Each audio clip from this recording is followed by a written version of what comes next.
আকাশবাণী খবর পড়ছি শুভ্রা চক্রবর্তী। বিশেষ খবর। রাষ্ট্রপতি দ্রৌপদী মুর্মু আজ নতুন দিল্লির রাষ্ট্রপতি ভবনে জাতীয় ক্রীড়া পুরস্কার 2023 প্রদান করেছেন। প্রধানমন্ত্রী নরেন্দ্র মোদী তিমোর লেস্তে এবং সংযুক্ত আরব আমিরশাহী রাষ্ট্রপতিদের সঙ্গে আজ দ্বিপাক্ষিক বৈঠকে মিলিত হয়েছেন। প্রতিরক্ষামন্ত্রী রাজনাথ সিং আজ ব্রিটেনের প্রতিরক্ষামন্ত্রী গ্র্যান্ড শাপসের সঙ্গে সাক্ষাৎ করে ভারত ব্রিটেন প্রতিরক্ষা সম্পর্ক পর্যালোচনা করেছেন। গ্যাব্রিয়েল আতাল ফ্রান্সের পরবর্তী প্রধানমন্ত্রী হচ্ছেন।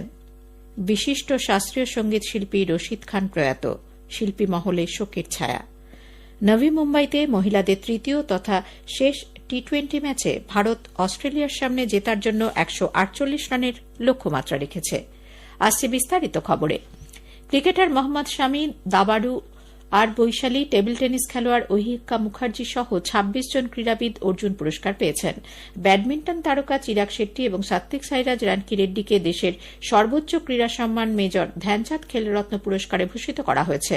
রাষ্ট্রপতি দ্রৌপদী মুর্মু আজ নতুন দিল্লির রাষ্ট্রপতি ভবনে জাতীয় ক্রীড়া পুরস্কার 2023 প্রদান করেছেন। তিনি আজ অর্জুন পুরস্কার তুলে দেন তীরন্দাজ ওজাস প্রবীণ দেওতালে ও অদিতি গোপীচাঁদ স্বামী, গলফার দীক্ষা ডাগার, কাবাডি খেলোয়াড় পবন কুমার ও ঋতু নেগির হাতে। এছাড়াও হকি খেলোয়াড় কৃষ্ণ বাহাদুর পাঠক ও পি সুশীলা চানু, খো খো খেলোয়াড় নাসরিন, লন বোলে পিঙ্কি, শুটার ঐশ্বর্য প্রতাপ সিং ও এসা সিং, স্কোয়াশে হরিন্দর পাল সিং সান্ধু, কুস্তিগির সুনীল কুমার ও অন্তিম পাংহাল, উশু খেলোয়াড় এন রশিবিনা দেবী, বিশেষভাবে সক্ষম ক্রিকেটার ইলুরি অজয় কুমার রেড্ডি, প্যারা আর্চার শীতলা দেবী এবং প্যারা ক্যানোয়িংয়ে প্রাচী যাদব অর্জুন পুরস্কার পেয়েছেন। এছাড়াও 8 জন কোচ পেয়েছেন দ্রোণাচার্য পুরস্কার। এই বিভাগে জীবনকৃতি সম্মান পেয়েছেন গলফ প্রশিক্ষক জসকিরাত সিং গেওয়াল, কাবাডি প্রশিক্ষক ভাস্করেনী এবং table tennis coach Jayanta Kumar পুশিলাল।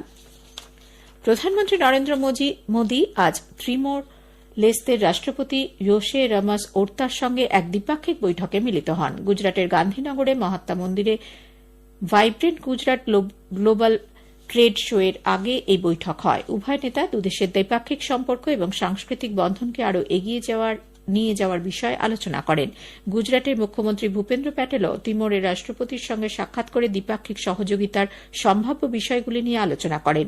সন্ধ্যায় প্রধানমন্ত্রী এবং সংযুক্ত আরব আমিরশাহীর রাষ্ট্রপতি শেখ মোহাম্মদ বিন জায়েদ আল নাহিয়ান সর্দার বল্লভভাই প্যাটেল আন্তর্জাতিক বিমানবন্দরের বাইরে এক রোড শোয়ে অংশ নেন। এরপর দুই নেতা এক বৈঠকে মিলিত হন। প্রধানমন্ত্রী আগামীকাল গান্ধীনগরে 10ম ভাইব্রেন্ট গুজরাট ক্লাব গ্লোবাল সামিটের উদ্বোধন করবেন। এর আগে তিনি আজ গুজরাটের গান্ধীনগরে হেলিপ্যাড গ্রাউন্ডে ভাইব্রেন্ট গুজরাট গ্লোবাল ট্রেড শোর উদ্বোধন করেন। 2 লক্ষ বর্গমিটার এলাকা জুড়ে বিস্তৃত এই বাণিজ্য মেলা ভারতের সর্ববৃহৎ গ্লোবাল ট্রেড শো। 5 দিনব্যাপী এই বাণিজ্য মেলায় মোট 100টি দেশ অংশ নিচ্ছে। 33টি দেশ অংশীদার হিসেবে রয়েছে। অস্ট্রেলিয়া, দক্ষিণ কোরিয়া, সিঙ্গাপুর, সংযুক্ত আরব আমিরশাহী, ব্রিটেন, জার্মানি এবং নরওয়ে সহ 20টি দেশের 1000-এরও বেশি প্রতিনিধি এই মেলায় অংশ নিয়েছেন। ভারতের স্থলবন্দর কর্তৃপক্ষ এলপিএআই আজ নতুন দিল্লিতে দেশের নতুন স্থলবন্দর নির্মাণ সংক্রান্ত রিপোর্ট পেশ করেছে। এর মূল উদ্দেশ্য হল সীমান্ত পেরিয়ে পর্যটন ও বাণিজ্যে উৎসাহ দেওয়া। এলপিএআই এর সভাপতি আদিত্য মিশ্র আকাশবাণীকে জানালেন, স্থলবন্দর নির্মাণে ইতিবাচক মনোভাবের দিকে এই রিপোর্ট প্রাথমিক পদক্ষেপ। We are trying to see how these spaces can be made more gender positive. This study is also one step in that direction. And whatever the recommendations are, and there are quite a few, about 16 recommendations, we hope to implement all of them in a systematic manner to make our land ports more gender neutral. প্রতিরক্ষামন্ত্রী রাজনাথ সিং আজ ব্রিটেনের প্রতিরক্ষামন্ত্রী grand শাপসের সঙ্গে সাক্ষাৎ করে Bharat Britain প্রতিরক্ষা সম্পর্ক পর্যালোচনা করেছেন। এক সোশ্যাল মিডিয়া পোস্টে শ্রী সিং জানান, প্রতিরক্ষা সহযোগিতা, নিরাপত্তা এবং প্রতিরক্ষা সরঞ্জাম শিল্প বিষয়ে দুদেশের মধ্যে সফল আলোচনা হয়েছে। ব্রিটেনের প্রতিরক্ষামন্ত্রী বলেছেন, ভারত এবং ব্রিটেনের মধ্যে নিরপেক্ষ অংশীদারিত্বের সম্পর্ক রয়েছে এবং অনেক ক্ষেত্রেই উভয় দেশের প্রয়োজনীয়তায় সাযুজ্য রয়েছে। দ্বিপাক্ষিক বৈঠকের পর দুদেশের মধ্যে 2টি চুক্তি স্বাক্ষরিত হয়। উভয় দেশের মধ্যে আন্তর্জাতিক ক্যাডেট আদান প্রদান সংক্রান্ত সমঝোতাপত্র স্বাক্ষরিত হয়েছে। এছাড়াও প্রতিরক্ষা গবেষণা উন্নয়ন সংস্থা ডিআরডিও এবং ব্রিটেনের ডিফেন্স সায়েন্স অ্যান্ড টেকনোলজি ল্যাবরেটরির মধ্যে গবেষণা বিষয়ে আরও একটি সমঝোতাপত্র স্বাক্ষরিত হয়েছে। প্রতিরক্ষামন্ত্রী 2 দিনের সফরে লন্ডনে পৌঁছলে তাকে গার্ড অফ অনার দেওয়া হয়। এই সফরকালে তিনি ব্রিটেনের প্রধানমন্ত্রী ঋষি সুনাকের সঙ্গেও সাক্ষাৎ করবেন। গ্যাব্রিয়েল আতাল ফ্রান্সের পরবর্তী প্রধানমন্ত্রী হচ্ছেন। ইমানুয়েল ম্যাক্রো রাষ্ট্রপতি থাকাকালীন যে নতুন সরকার গঠিত হতে চলেছে, গ্যাব্রিয়েল হচ্ছেন তার প্রধানমন্ত্রী। তিনি এখন শিক্ষামন্ত্রীর দায়িত্ব সামলাচ্ছেন। 34 বছরের গ্যাব্রিয়েলই ফ্রান্সের কনিষ্ঠতম প্রধানমন্ত্রী পদে আসীন হচ্ছেন। এর আগে 1984 সালে 37 বছরের প্রধানমন্ত্রী হয়েছিলেন লরে ফেভিয়া। এ খবর প্রচারিত হচ্ছে আকাশবাণী থেকে। বছরের শুরুতেই ভারতীয় শাস্ত্রীয় সঙ্গীত জগতে ঘটে গেল নক্ষত্রপতন। চলে গেলেন বিশিষ্ট সঙ্গীত শিল্পী রশিদ খান।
সড়ক যোগাযোগ ব্যবস্থার উন্নয়নে তৃতীয় দফায় পথশ্রী প্রকল্পে রাজ্য জুড়ে 12,000 কিলোমিটার রাস্তা তৈরির সিদ্ধান্ত নিয়েছে সরকার। মুখ্যমন্ত্রী মমতা ব্যানার্জি আজ দক্ষিণ 24 পরগনার জয়নগরে আয়োজিত এক পরিষেবা প্রদান অনুষ্ঠান মঞ্চে বলেন, এই পর্যায়ে জব কার্ডধারী 8.5 লক্ষ মানুষকে কাজ দেওয়া হবে, খরচ হবে 4,000 কোটি টাকা। সরাসরি মুখ্যমন্ত্রীর মাধ্যমে বিভিন্ন পরিষেবা পেতে এ পর্যন্ত যারা আবেদন করেছেন সেগুলি খতিয়ে দেখে দ্রুত তাদের হাতে পরিষেবা তুলে দেওয়া হবে বলেও মুখ্যমন্ত্রী জানান। অনুষ্ঠান মঞ্চ থেকে তিনি 74টি প্রকল্পের উদ্বোধন ও 24টি প্রকল্পের শিলান্যাস করেন। লোকসভা নির্বাচনের আগে বিপুল পরিমাণ অর্থ ব্যয়ে উত্তরপ্রদেশের অযোধ্যায় রাম মন্দির নির্মাণকে কেন্দ্র করে কেন্দ্রীয় সরকার ধর্মীয় ইস্যু তৈরির চেষ্টা করছে বলে তৃণমূল কংগ্রেস প্রধান মুখ্যমন্ত্রী মমতা ব্যানার্জি অভিযোগ করেছেন। আজ তিনি দক্ষিণ 24 পরগনার জয়নগরে এক সরকারি অনুষ্ঠান মঞ্চে বলেন, বিজেপি সরকার ধর্মের নামে বিভেদ সৃষ্টি করতে চাইছে, কিন্তু রাজ্য সরকার এই ফাঁদে পা দেবে না। অন্যদিকে বিজেপি সাংসদ দিলীপ ঘোষ সাগরে বলেছেন, রাম মন্দির নির্মাণের দাবি গত 500 বছর ধরে করা হচ্ছে। তিনি রাজ্য সরকারের উদ্যোগে জগন্নাথ মন্দির নির্মাণের প্রসঙ্গটিও উল্লেখ করেন। কেন্দ্রীয় মৎস্য পশুপালন ও ডেয়ারি মন্ত্রী পুরুষোত্তম রূপালা এবং দপ্তরের প্রতিমন্ত্রী এল মুরুগান আগামীকাল পশ্চিমবঙ্গে দ্বাদশ সাগর পরিক্রমায় যোগ দেবেন। দুদিনব্যাপী এই অনুষ্ঠানে দীঘা, শঙ্করপুর, সুলতানপুর, গঙ্গাসাগর সহ রাজ্যের উপকূলবর্তী অঞ্চলে মৎস্যজীবীদের কিষাণ ক্রেডিট কার্ড দেওয়া হবে। প্রধানমন্ত্রীর পরীক্ষা পে চর্চার 7ম পর্ব এ মাসের 29 তারিখ অনুষ্ঠিত হবে। পরীক্ষা নিয়ে ভীতি ও উদ্বেগ কমাতে প্রধানমন্ত্রী এর সূচনা করেছিলেন। গত 11 ডিসেম্বর থেকে মাইগভ পোর্টালে অনলাইন এমসিকিউ প্রতিযোগিতা চলছে। 12 তারিখ পর্যন্ত ষষ্ঠ থেকে দ্বাদশ শ্রেণীর পড়ুয়া, শিক্ষক এবং অভিভাবকরা এতে যোগ দিতে পারবেন।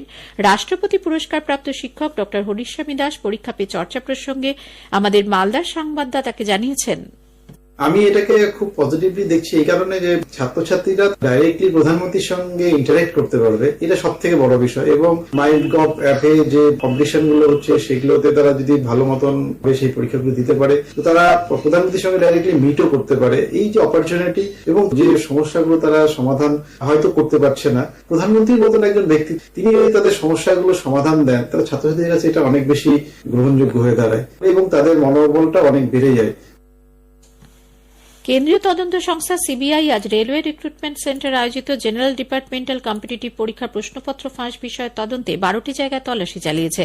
গুজরাটের সুরাট, আমরেলি, নবসারি, মহারাষ্ট্রের মুম্বাই এবং বিহারের বক্সারে এই তল্লাশি অভিযান চলে। প্রশ্নপত্র ফাঁসের অভিযোগে পশ্চিম রেলের কিছু আধিকারিক এবং একটি প্রাইভেট কোম্পানির কয়েকজন অজ্ঞাত পরিচয় ব্যক্তির বিরুদ্ধে অভিযোগ দায়ের করেছিল। কিছু পরীক্ষার্থী হোয়াটসঅ্যাপের মাধ্যমে এবং কয়েকজন সরাসরি প্রশ্নপত্র ফাঁস করে দেয় বলে অভিযোগ ওঠে। উত্তর ভারতে হরিয়ানা, পাঞ্জাব, পশ্চিম উত্তরপ্রদেশ এবং রাজস্থানের কিছু অংশে আগামী 24 ঘণ্টায় দিনের বেলাতেও তীব্র শৈত্যপ্রবাহ পরিস্থিতি অব্যাহত থাকার সম্ভাবনা।